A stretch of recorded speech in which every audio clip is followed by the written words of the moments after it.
Hello बच्चों, आज हम संस्कृत में द्वितीय पाठ शुरू करने जा रहे हैं। तो अपनी पुस्तक का पेज नंबर 143 निकालिए। इस पाठ में हम सर्वनाम में प्रथम पुरुष, पुनर्लिंग, स्त्रीलिंग, वर्तमान काल, मैंने आपको पहले भी बताया था, वर्तमान काल को संस्कृत में लट लकार कहा जाता है। तो चलिए आज हम वर्तमान काल के सेंटेंसेस, वाक्य पढ़ना शुरू करते हैं। द्वितीयः पाठः।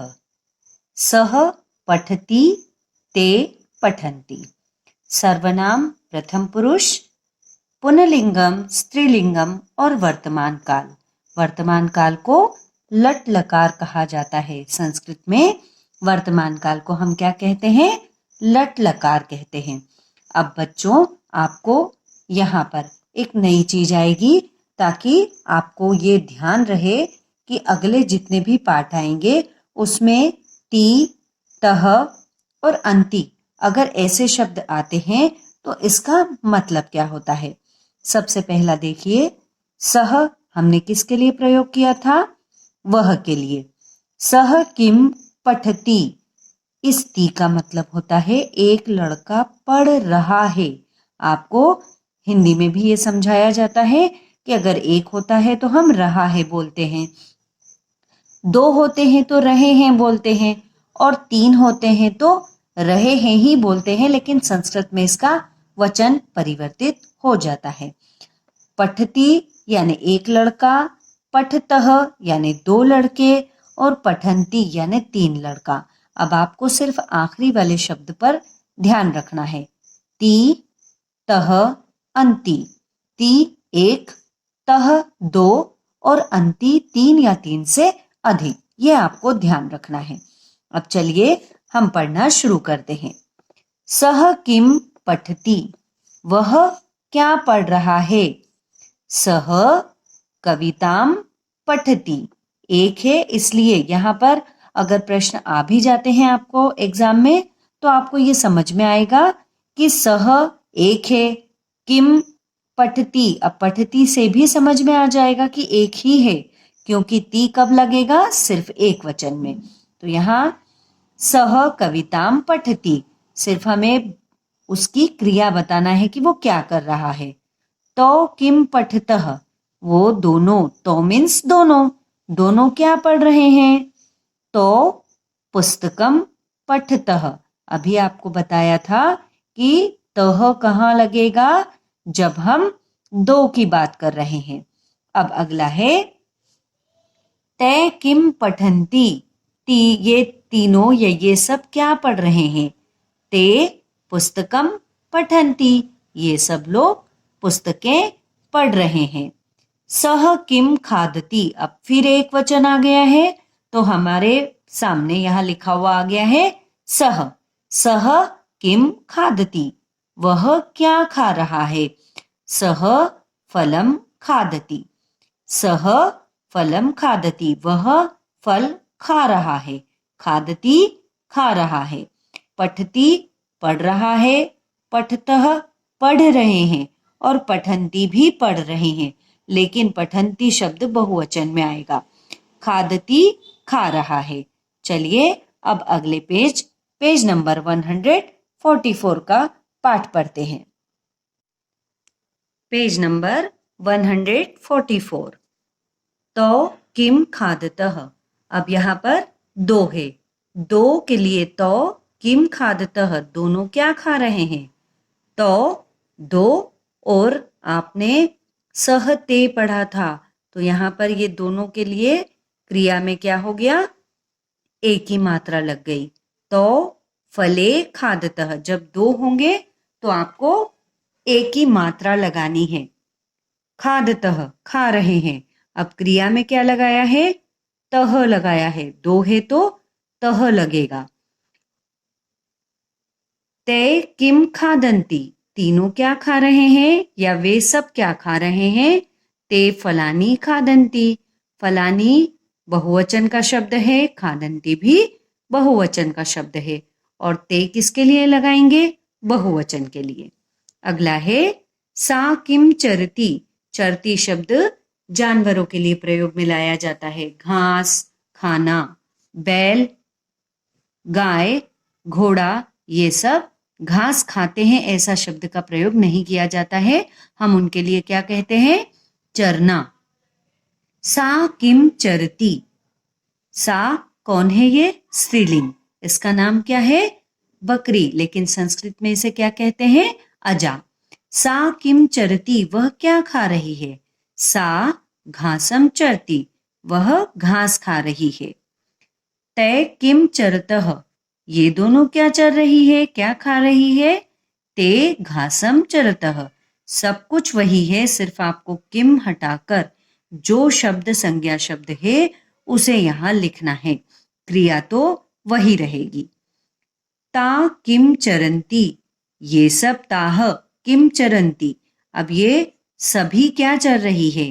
ताह घासम चरंती, वो सब घास खा रही है, चर रही है। चरंती बहुवचन के लिए प्रयोग में होता है, चरतः द्विवचन के लिए।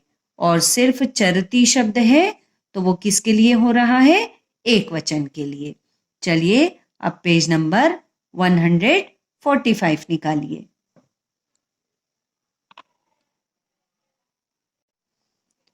चलिए अब हम प्रश्नों के उत्तर देखते हैं। बालकः किम पठति। बालकः कविताम पठति, बालक क्या पढ़ रहे थे?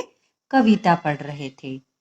ते किम खादंती, अब अगर प्रश्न आया है कि वो क्या खा रहे थे तो ते और खादंती शब्द वही रहेंगे, सिर्फ आपको किम की जगह पर अपना आंसर लिखना है कि वो क्या खा रहे थे। क्या खा रहे थे? फल खा रहे थे। खादंती से क्या समझ में आया कि ये बहुवचन है, तो हम यहाँ पर किम फलम की जगह पर फलानी लिखेंगे क्योंकि ये बहुवचन है। यहाँ पर हमने कविताम इसलिए लिखा क्योंकि ये ती शब्द है। ती का मतलब क्या हुआ? एक वचन हुआ। या तो आप पीछे की क्रिया से पहचानेंगे या फिर आगे के वचन से पहचानेंगे कि ये एक वचन है या बहुवचन है। अजाह किम चरंती, अजाह घासम चरंती। अब यहाँ पर अजाहा है, यहाँ पर ये भी आपको देखना है कि दोनों विसर्ग की अगर बिंदी है तो ये बहुवचन है। चरंती से तो समझ में आ ही जाना चाहिए, लेकिन अगर नहीं आता है तो अजाहा ये बहुवचन के लिए प्रयोग में करते हैं। अगर सिर्फ अजा लिखा हुआ आता, विसर्ग की बिंदियां नहीं लिखी हुई आती है तो वो क्या है? एक वचन है। लेकिन यहाँ पर विसर्ग की बिंदी है और चरंती शब्द भी है, इसलिए आपको समझ आ जाएगा कि ये बहुवचन है। तो हम बहुवचन ऐसे पहचानेंगे, अजाहा घासम चरंती। अब घासम शब्द को कहीं भी परिवर्तित नहीं करेंगे कि घासे, घासानी, ऐसे नहीं कर सकते हैं, क्योंकि घास शब्द एक हमेशा एक वचन में ही चलेगा। वो ना तो बहुवचन में जाएगा ना ही द्विवचन में जाएगा। घासम एक वचन में ही रहेगा। ते किम पठंती, वे क्या पढ़ रहे हैं? क्या पढ़ रहे थे? ते पुस्तकम पठंती, वे क्या पढ़ रहे थे? पुस्तकम पठंती। अब अगला देखिए, यहाँ पर कुछ शब्द ऐसे लिखे हैं जिनको आपको पढ़ने के बाद में और अच्छे से समझ आ जाएगा। जैसे सह, तो और ताह। सह तो ते भी होता है और सह तो और ताह भी होता है। अब यहाँ देखिए, अगर सह तो ते है तो एक वचन में ती आएगा, द्विवचन में तह आएगा और बहुवचन में अंति आएगा। इसका मतलब है कि जो क्रिया है पठ क्रिया है, लिख क्रिया है। अगर बालक लिख होता तो हम लिखती कर देते, बालको लिखा है और यहाँ लिख होता तो हम लिखतः कर देते। और अगर यहाँ पर बालकाहा लिखा है और यहाँ लिख होता तो हम क्या करते? बालकाहा लिखंती। थोड़ा थोड़ा समझ में आ रहा होगा। एक वचन के लिए ती क्रिया में, दो वचन द्विवचन के लिए तह और बहुवचन के लिए अंति का प्रयोग करना है। सह खेलती, तौ खेलतः, ते खेलन्ति। एषा, एषः एतो एते, यह, ये दोनों और ये सब। हमने याद किया था ना, अयम, इयम, इदम, याद आया? पुल्लिंगम के लिए, स्त्रीलिंगम के लिए और नपुंसकलिंग के लिए अलग अलग शब्द होते हैं। अब यहाँ यह एक ही है, एषः एक, यह, एतो दो और एते यानी सब। धावती दौड़ना, धावतः ये भी दौड़ना है और धावंती भी दौड़ना है, लेकिन यहाँ पर वचन के अनुसार क्रिया बदल रही है। अब यहाँ पर ये जो एक्सरसाइज है इसको आपको कर कर देखना है कि आप कर पाते हैं या नहीं कर पाते हैं। पहली लिखी है यहाँ पर पठ धातु। अब पठ में हमने एक वचन में क्या पढ़ा था कि ती लगेगा, द्विवचन में क्या पढ़ा था कि तह लगेगा, और बहुवचन में क्या पढ़ा था कि अंति शब्द जुड़ेगा। तो पठती, पठतः और पठंती, इस तरह से इन्हीं शब्दों में सिर्फ आखिरी के शब्द जोड़कर हमें इस वचन को आगे बढ़ाना है। पठ धातु दी हुई है, यदि आपको एग्जाम में ऐसा आता है तो आपको पठ धातु को तीनों रूपों में बदलिए, तीनों वचनों में बदलिए। तो आप कैसे बदलेंगे? पठती, पठतः, पठंती, आखिरी में ती लगाना है इस धातु में। इधर द्विवचन है तो यहाँ पर तह लगाना है, और अगर बहुवचन शब्द है तो वहां पर अंति आधा न और ती हो जाएगा। इसी प्रकार से लिख धातु, खेल और धाव। लिख धातु का मतलब होता है लिखना, खेल धातु का मतलब होता है खेलना, और धाव मतलब धावती दौड़ना, धाव दौड़ना।